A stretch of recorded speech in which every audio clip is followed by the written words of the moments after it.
Okay, with the news of the possibility of the Raptors trading Scottie Barnes, obviously, I don't want them to trade him, nor do I think they will trade him. But if the Raptors were to trade Scottie Barnes, how often do teams trade away the Rookie of the Year? Got us thinking. I remember Chris Webber, who was the Rookie of the Year, got technically traded because there was no rookie scale contract at the time. So he signed a 15-year deal with the Golden State Warriors with an opt-out clause in year one where he would have become an RFA. One Rookie of the Year, threatened to opt out, so Golden State traded him to Washington. So that got me thinking about the worst NBA contracts of all time. Let's have a look. Let's have a look.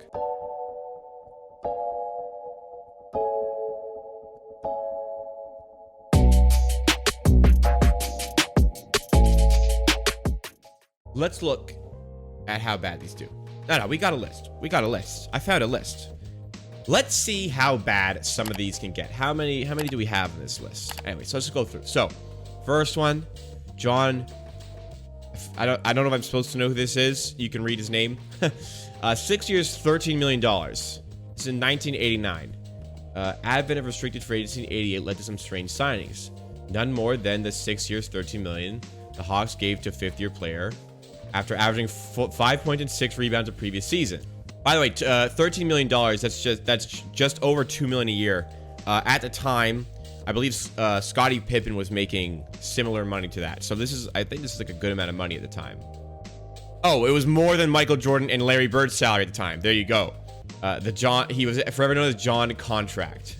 I'll call him that instead. Shaq saw how much he was making as a mediocre player and quit football to go after NBA contract. That's hilarious. Okay, Ben Wallace, 4 years, $60 million. Hall of Famer. Oh, this is an old article. Current Hall of Famer. At age 31, he was starting to decline, but the Bulls gave him a 4-year, $60 million deal, $15 million a season, which was a lot at the time. Wow. Pistons still went to the conference finals without him, and only really blew it when they traded Chauncey Billups for Allen Iverson.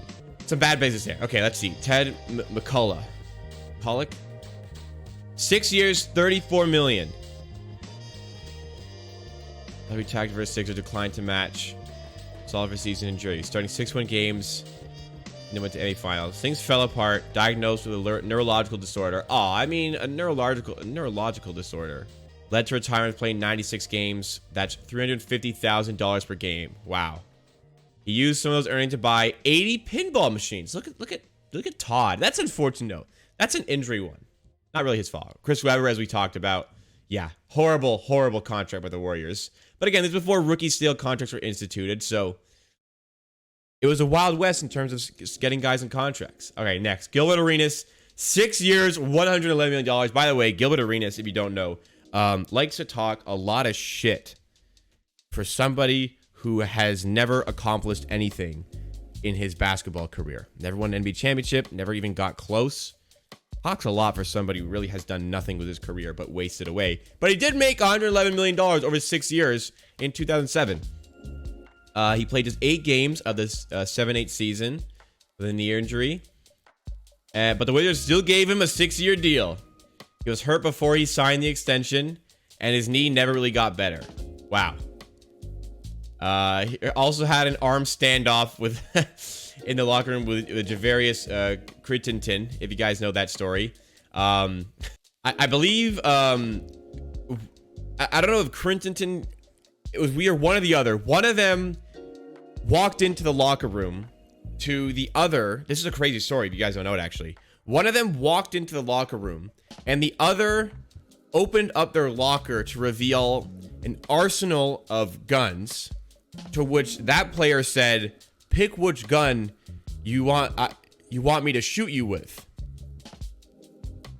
In a NBA locker room with other players, just, you know, could you imagine just casually lacing up your shoes, ready to go to practice, and a player goes, "Pick which gun you want me to shoot you with."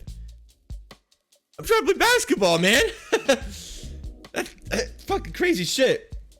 Anyways, Arenas' contract was so punishing. The Wizards were bad enough You get the #1 pick 2 years later and draft John Wall. Oh, worked out a little bit. There you go. Well, John Wall's contract, actually. Pretty rough.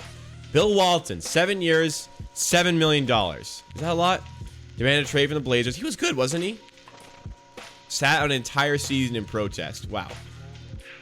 Dealt him to the San Diego Clippers for Kermit Washington, Kevin Cunnert, and a #1 pick. Look at these guys. Kermit Washington. Josh Smith. Here we go. 4 years, $54 million. He could do a lot of good things, but he never realized he was bad at shooting threes, dribbling, and paying attention on defense. And the Pistons love being bad at doing stuff. 4-year, $54 million deal. It was a bad time to be a small forward who couldn't shoot threes, and that's how the game started to kind of develop in the NBA. Shot 26% from three-pointers.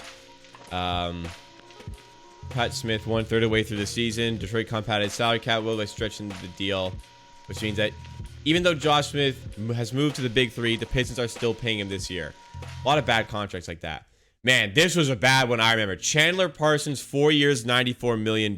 Yeah, this one is bad. I believe this was the summer in 2016 where the salary cap had gone up, which means like so many people gave away just the most foul contracts. Like Timofey Mozgov got an unholy deal, and Chandler Parsons also did. I'd be surprised if Mozgov wasn't on this list. Signed a contract with Dallas in a strip club, and it's the worst free agency decision associated with him. After 2 unspectacular years with the Mavs, he got hurt in the 2015 playoffs, missed the end of 15-16 with knee surgery, opted out of deal and signed a giant $94 million deal with Memphis. His knee never got better. He only played 95 games in 3 seasons, and this caused the Grizzlies, who were good at the time, to go into rebuild. Joakim Noah. Oh, man. Another one, 2016. Timothy Mozgov's in the Wall Dang. 2016, I'm telling you, this was the bad year. And the Knicks doing bad business, of course.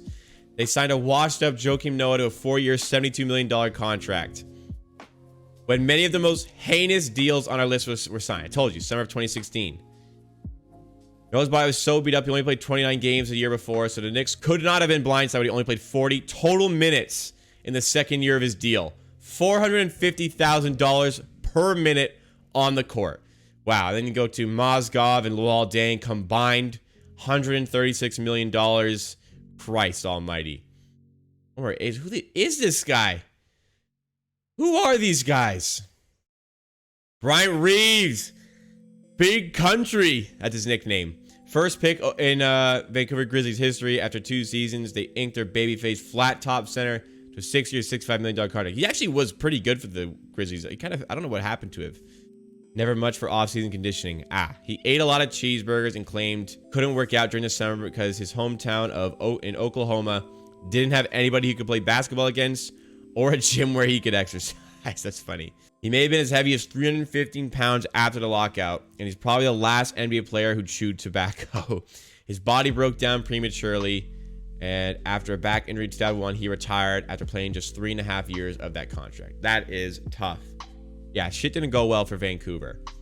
Any other? Oh, Bismack Biyombo, 2016. He was just like, he had like one 20-point game for the Raptors in that playoff run. Or sorry, 120 rebound game. And who was it? Was it the Hornets or was it Magic who just fucking handed out all of that cash? They just went, you know what? That's one good game against the Cavs in the playoffs. How would you like to make the most amount of money you've ever seen in your life by far? Oh, man. Way too expensive for Bismack Biyombo. But listen, Scottie Barnes is on a fine contract. I guess that's what kind of started that whole thing. Like, if you traded a rookie of the year, there are some bad contracts out there.